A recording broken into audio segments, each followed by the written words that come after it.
سری سوریه اندر پارلمانتری دم پارتی و اندامشان دا ایمرالی دو روژه شمیه دمجمیر 4 و 10 دقیقه پشتی 18 روژان لماینا نخوشخانه که استانبول کوچه دوی کربو دو یعنی مراسم آور کرنا سری جسر سبیوه لی استانبول بردامه ده مراسم ده جغینی مالبات و کسو کارن وی گلک سیاست مدار هنرمند نویسکار و کسایتی نافدار و حسکرین وی بشدار بون به هزاران کس ده مراسم ده آمده بون ده داوی مراسم آور کرنه ده جنازه اندر هر لی استانبول لی گورستان زنجرلی کوی هاته و شارتن جه سرساقی جی ناونده چانده یا جمال رشید اوجی لی استانبولی همون ریخستنین دم پارتی ین لی ترکیه و لباکوری کردستانی گونین سرخوشی وگرتنه. Zırrı abimiz için 1 dakikalık saygılar. Navenda çandiya Atatürk'e li bajarê İstanbulê. Bi helkefta koça dawiya cîgirê serokê parlamentoya Tirkiye û endamê şanda İmraliye ya Dem Partiyê Sırrı Süreyya Önder merasîmek hate li darxistin. Ceren Önder Kandemir'a Keçawî bi xwendina nameyekê ku ji bavê xwe re nivîsandibû xatir jê xwest. Bir babaya ihtiyacım kaldı. Tawsa estêr kirim ku êdî pêwîstiya min bi bavekî nebe.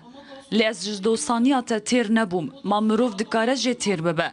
Niha dixwazim hêrs bibim. Te digot dê 2 heftiyên din protokola aştiyê bê îmzekirin û em piştre rihetin. Piştî wê ez dê emeliyat bibim. Dixwazim hêrs bibim.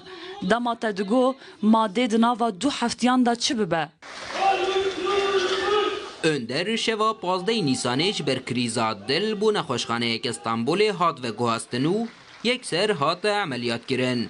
Heta wê dema wefat kir, di jêr çavdêriya hûr de bû. Di merasîmê de Eliyê birayê wî, axaftineke Sırrı Süreyya Önder anî ziman. Bu ülkede bu kanun ağacının durması gerekiyor. Li vî welatî divê ev xwînrijandin û êş bisekinin. Timal û milkê min nînin.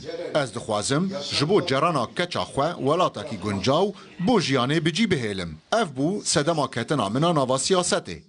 Polis, Kürdün evladı, sıradan vatandaş, her kim var ise... Sırrı Süreyya Önder demjimêr 4 û 10 roja şemiyê sêyî adarê piştî 18 rojan ji mayîna li nexweşxaneyê koça dawî kir.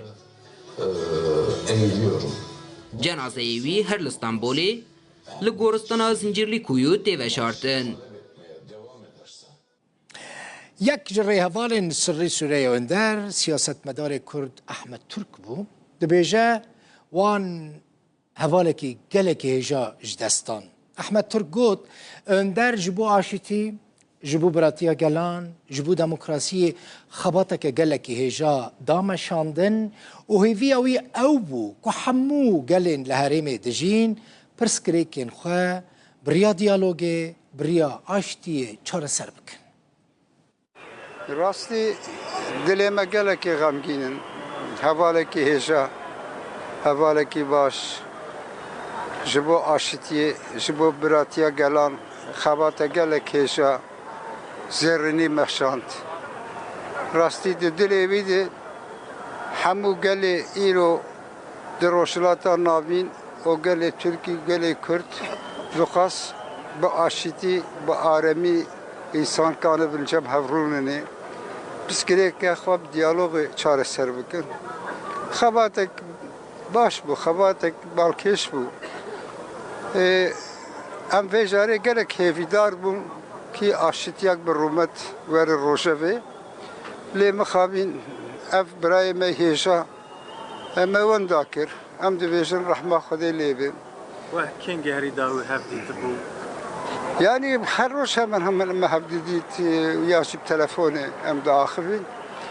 Ew îro riyak hatî vekirin ji bo aşîtiyê em ê hemû hevalê wî partiya wî em ê ji bo aşîtiyê xebate gelekî bêtir hêja kûr bimeşînin em hêvîdarin kî di rojhilata navîn de hemû gel piskirêkê xwe di rêya diyalogê çareser bikin, ava pêşîtiya vê riyê jî Kurd vekin, Türk vekin, هم باش زانن که دیرو که ده دوستایا گلی کرد و ترک به 1000 سالی لیم دخواستن او دوستایا کم جارک دن آوا به جارک دن بچی بیوه و به براتی شیانک به رومت هم بمشیدن